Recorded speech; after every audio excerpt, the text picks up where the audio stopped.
Hi friends welcome to संध्या कुट्टी channel நம்ம संध्या कुट्टी चैनल மூலமா குழம்புக்கு காய்கறி இல்லாத போது என்ன வகையான குழம்பு செஞ்சா ரொம்ப டேஸ்டியா இருக்கும் எல்லா வகையான டிஃபன் ஐட்டமுக்கும் இந்த குழம்பு ஒன்றே போதுங்க ரொம்பவே டேஸ்டியா இருக்குங்க அந்த குழம்புக்கு தேவையான இன்கிரிடியன்ட்ஸ் என்னென்னன்னு நம்ம பார்க்கலாம் இப்போ பாத்தீங்கன்னா ஒரு 4 இருந்து 5 தக்காளி பழம் நல்ல பழுத்த பழமா பார்த்து இது போல பாதி பாதியா நான் கட் பண்ணி வச்சிருக்கேன்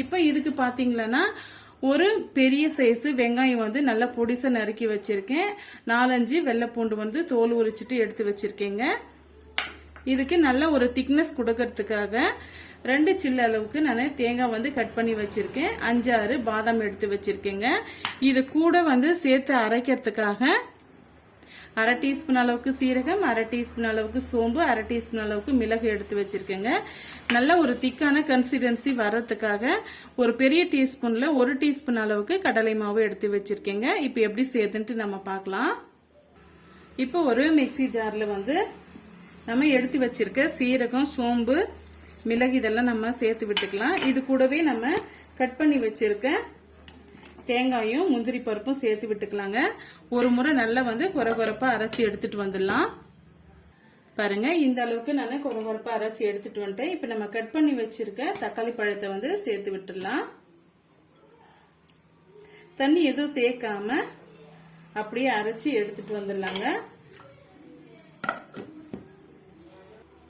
பாருங்க இந்த அளவுக்கு நம்ம ஒரு திக்கான கன்சிஸ்டன்சிக்கு நம்ம அரைச்சி எடுத்துட்டு வந்தாச்சு இப்போ நம்ம தண்ணி எதுவும் சேர்க்க கிடையாதுங்க இப்ப குழம்பு சேர்த்துக்காக குக்கர் வந்து நம்ம பயன்படுத்திக்கலாங்க குக்கர்ல தான் நம்ம விசில் விட்டு எடுக்க போறோம் டக்குன்னு நம்ம செய்யறதுக்காக குக்கர் நல்லா சூடாயிட்டு வரட்டும் பாருங்க குக்கர் நல்லா சூடாயிட்டு வந்துடுச்சு இப்ப நம்ம எடுத்திருக்கிற அளவு வந்து ஒரு 2ல இருந்து ஒரு 3 பேர் வந்து தாராளமா சாப்பிடலாங்க ஒரு டைமுக்குன்னு எடுத்துக்கிட்டீங்கன்னா 4 இருந்து 5 பேர் வரைக்கும் தாராளமா சாப்பிடலாம் இப்போ வந்து ஒரு சின்ன குழிக்கரண்டி அளவுல 2 குழிக்கரண்டி அளவுக்கு நான் கடலை எண்ணெய் சேர்த்துக்கிட்டேன் கடலை எண்ணெய் நல்லா சூடாயிட்டு வரட்டும் பாருங்க ஆயில் நல்லா சூடாயிட்டு வந்துடுச்சு இப்போ ஒரு பட்டையை வந்து சேர்த்து விட்டுக்கலாம் 2 கிராம்பு இது கூடவே வந்து 2 ஏலக்காய் வந்து சேர்த்துக்கலாங்க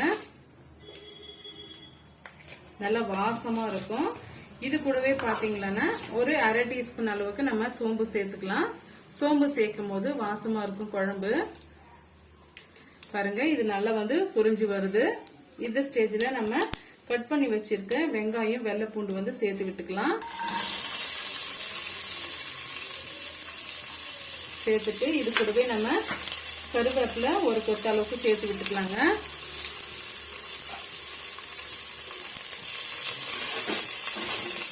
இப்ப நல்லா வந்து மிக்ஸ் பண்ணி விட்டுக்கலாம்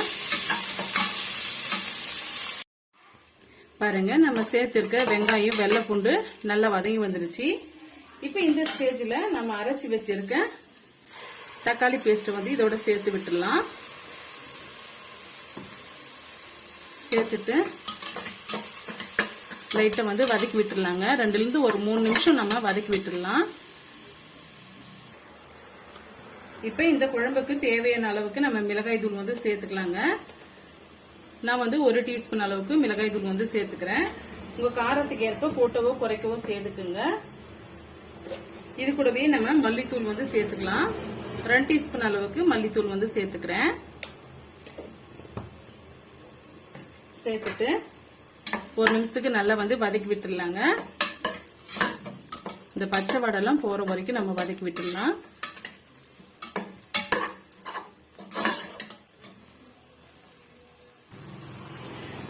பாருங்க ஒரு 2 நிமிஷத்துக்கு நம்ம வதக்கி விட்டுக்கிட்டோம் இது கூடவே வந்து ஒரு 2 பிஞ்சு அளவுக்கு நம்ம மஞ்சள் தூள் வந்து சேர்த்துக்கலாம் அதிகமா வேண்டாம் ஒரு 2 பிஞ்சு அளவுக்கு சேர்த்துக்கலாங்க இது கூடவே ஒரு 1/2 டீஸ்பூன் அளவுக்கு கரம் மசாலா நல்ல வாசமா இருக்கிறதுக்காக கரம் மசாலா சேர்த்துக்கலாம் சேர்த்துட்டு இப்போ வந்து தேவையான அளவுக்கு நம்ம தண்ணி வந்து சேர்த்துக்கலாங்க நான் மிக்ஸி சாரை அலசிட்டு சேர்த்துக்கிறேன் தேவையான அளவுக்கு நம்ம உப்பு வந்து சேர்த்துக்கலாங்க நான் கல் உப்பு தான் சேர்த்துக்கிறேன் சேர்த்துட்டு ஒரு முறை மிக்ஸ் பண்ணி விட்டுக்குங்க மிக்ஸ் பண்ணி விட்ட பிறகு 1 டீஸ்பூன் அளவுக்கு நம்ம கடலை மாவு எடுத்து வச்சிருக்கோம் இல்லைங்களா அதுல வந்து ஒரு 3 டீஸ்பூன் அளவுக்கு நம்ம தண்ணி சேர்த்து கொஞ்சம் கூட கட்டிகள் இல்லாம கரைச்சி எடுத்துட்டு வந்துடலாம் இப்ப பாருங்க நம்ம கடலை மாவை கரைச்சாச்சு. இப்ப இதோட நம்ம சேர்த்து விட்டுக்கலாம். சேர்த்துட்டு மறுபடியும் வந்து எந்த அளவுக்கு வந்து உங்களுக்கு குழம்போட கன்சிஸ்டன்சி வேணுமோ அந்த அளவுக்கு நீங்க வந்து தண்ணி சேர்த்துக்குங்க. பாருங்க நம்ம தண்ணி எல்லாம் சேர்த்தாச்சு. இப்ப இது கூடவே வந்து ஒரு 1/2 டீஸ்பூன் அளவுக்கு வெல்லம் சேர்த்துக்கலாம். சேர்த்துட்டு ஒரு முறை மிக்ஸ் பண்ணி விட்டுட்டு விசில் போட்டு ஒரு 3 விசில் வர வரைக்கும் நம்ம குக் பண்ணி எடுத்துக்கலாங்க. ஒரு 3 விசில் வந்த பிறகு நம்ம பார்க்கலாம்.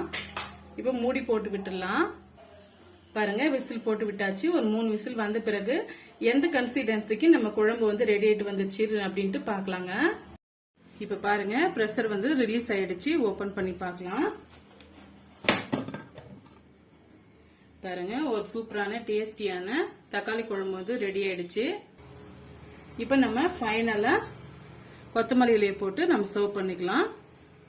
ரொம்பவே டேஸ்டியா இருக்குங்க. இத சாதத்தோட நீங்க சர்வ் பண்ணும்போது ஒண்ணுமே வந்து ரொம்ப அட்டகாசமா இருக்கும். சப்பாத்தி, தோசை, இட்லி, பூரி எல்லாத்துக்குமே ரொம்ப பக்கமான காம்பினேஷனா இருக்கும். காய் இல்லையன்னு சொல்லிட்டு ஃபீல் பண்ண வேணாங்க. ரொம்பவே டேஸ்டியா நம்ம தக்காளி குழம்பு செய்திருக்கோம். நீங்க இதை ஒரு முறை ட்ரை பண்ணி பாருங்க. இப்ப நம்ம சுட சுட சாதத்தோட சர்வ் பண்ணிக்கலாம். சாதம் கொஞ்சம் குழைவா இருக்கும் போது இன்னுமே வந்து கொஞ்சம் டேஸ்டியா இருக்கும்.